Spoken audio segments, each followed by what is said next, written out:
Je vais vous présenter un site qui s'appelle Learning Apps. C'est un site suisse qui permet d'utiliser, d'organiser ou créer des applications. Ces applications sont facilement réalisables. Elles peuvent être des supports pédagogiques à votre cours. Là, un exemple, je sélectionne une application dans mes applis, dans le répertoire Histoire, puis dans le répertoire Moyen-Âge. Puis je n'ai plus qu'à sélectionner l'exercice souhaité. Va alors apparaître la consigne. Là, il suffit de placer correctement les étiquettes selon qu'il s'agit des membres du clergé, ou que ça désigne les membres de la noblesse, ou les membres du tiers-état. Je peux vérifier au fur et à mesure les réponses, elles apparaissent alors en vert. Une fois l'exercice totalement réalisé, un message final apparaît disant qu'on a réussi ou pas l'exercice. Si l'application vous intéresse, vous pouvez la copier de manière similaire ou alors la modifier. On peut aussi l'intégrer dans ces différents documents, PowerPoint, à travers d'un lien URL ou d'un QR code par exemple. On peut aussi choisir des applications qui ont déjà été créées par d'autres personnes, donc elles sont classées par thème, par niveau. On peut aussi dans la barre de recherche indiquer les mots que l'on souhaite trouver afin d'affiner notre recherche. Là j'ai mis lecture CP et je sélectionne, je regarde une application qui me plaît ou pas. Voilà. Et puis après je peux la réaliser ou je peux la sauvegarder et la mettre dans mon répertoire mes applis.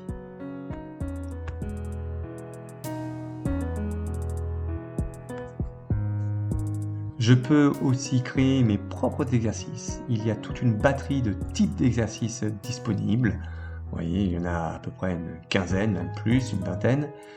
Là, dans mon exemple, je vais sélectionner le jeu de memory. Voilà, donc je vais créer une application de type memory. Alors, il faut après rentrer le titre, rentrer la consigne. Puis c'est très intuitif. Voilà, les paires qui vont aller ensemble, etc., etc. En très peu de temps, je peux créer un exercice très facilement. Pour certains exercices, je peux même rajouter du son audio afin de faciliter la lecture de certaines consignes.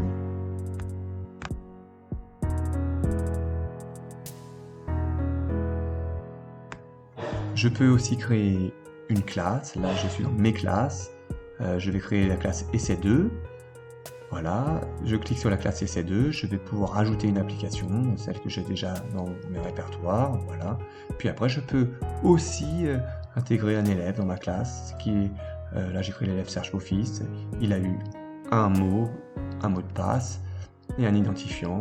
Je peux lui envoyer je peux lui donner un QR code, je peux lui envoyer un message.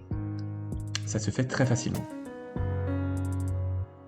Une fois que l'élève a reçu ses identifiants, il aura donc son identifiant principal, puis son mot de passe, il se connecte et il pourra alors après aller cliquer sur mes classes. Apparaîtra alors sa classe à lui et ses deux et il pourra aller sur l'exercice choisi par l'enseignant.